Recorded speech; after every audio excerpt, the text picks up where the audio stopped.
am now joined by Dr. Charles Tannock, who's a member of the Conservative Party and was until June a Conservative MEP. Can I first of all, good morning. Good morning. Let me get your reaction to these results. How are you feeling after this very sizable victory for Boris Johnson?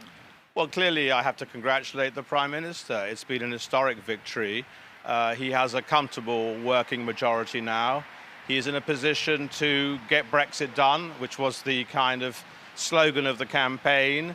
And I'm hoping as well that he has a sizable majority, which means he could, of course, pivot to a softer Brexit long-term relationship with the European Union, which has always been my hope, which is what I campaigned for back in 2016. But clearly, Remainer conservatives such as myself, some of us were supporting the idea of a second referendum. Clearly, that dream is over.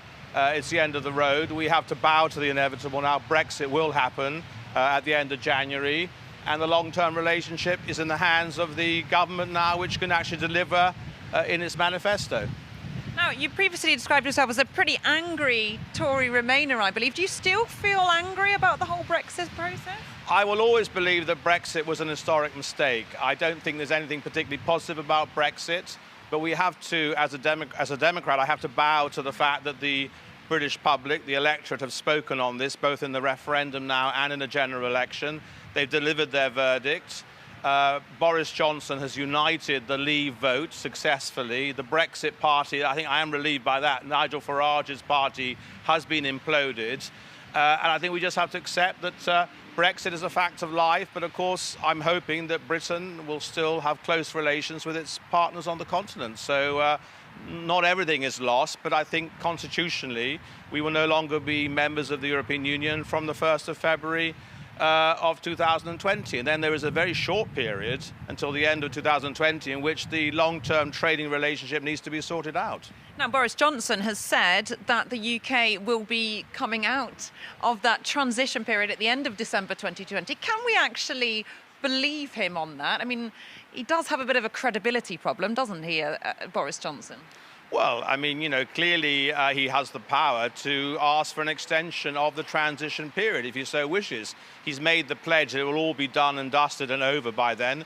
In my view, to do such a thing, it would have to be a fairly simple free trade agreement, a kind of Canada dry, because anything more complex than that will take longer. So he has the majority now if he wishes to seek more time. He did seek more time, we now know, over this recent period with the extension. We were supposed to have left in March and then in October and so on. There have been numerous extensions, so I don't rule that one out. I'm sure that they're looking at all the scenarios, including the possibility of a no-deal Brexit and leaving on WTO terms. I think that would be the worst possible scenario.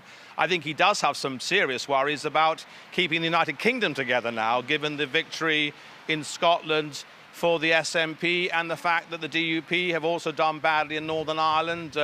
The nationalists now are doing much better. So I do think that the United Kingdom must also be in focus to try and reunite the country over Brexit, but also keep the United Kingdom together. Do you think Boris Johnson is the man who can heal the huge divisions, some of which you've outlined there? Well, he has to prove that to us, doesn't he? I mean, he's made it clear. Well, what do you think? Do you think he can heal them? Well, I hope so, because he is the Prime Minister. He's the leader of the party of government. He's the leader of my party. I'm hoping that he will deliver some way of bringing reconciliation and closure to this very painful period of British history, and that he will make room for people like myself in the Conservative Party who will at heart always be internationalists and Remainers who believe in the European project. Although we accept that now, I'm afraid, is a dream that we have lost. As a Conservative, pro-Remain politician, do you feel like you still have a place in the Conservative Party today? Well, I'm no longer in frontline politics. I lost my seat. I've returned to my old profession of being a doctor, where I am respected for my expertise and I do a serious professional job. I'm just an ordinary grassroots member of the Tory party, and I will campaign within the party for that kind of soft Brexit outcome. I have specific knowledge and expertise in foreign policy, security, defence. In those areas, it's absolutely vital for Britain's security that we stay close to the European Union, and that hasn't been given much thought. But we did recently have as you know, an attack just down the road from where we are now. And I think in areas like internal security, fighting terrorism, cooperating on justice and home affairs, common foreign policy issues in facing down international terrorism and sort of adversaries like Russian expansionism. All these areas are areas where Britain must work closely with its European partners. And somebody like myself, with my experience, I hope I can bring something to the table. But of course, I am no longer elected, so my job will be mainly on social media, I suspect, in commenting on what's going on. And do you think that that voice will be listened to by the members of the Conservative Party, politicians in the Conservative Party, from the very Eurosceptic right? I suspect not. Not that I don't think the ERG will ever take somebody like me seriously, of course not. But of course there is a broader Conservative Party. We have to think of the economy. We have to think of uniting the country. And I do think that at heart, from everything I know about Boris Johnson, he is not a little Englander. He's an internationalist at heart.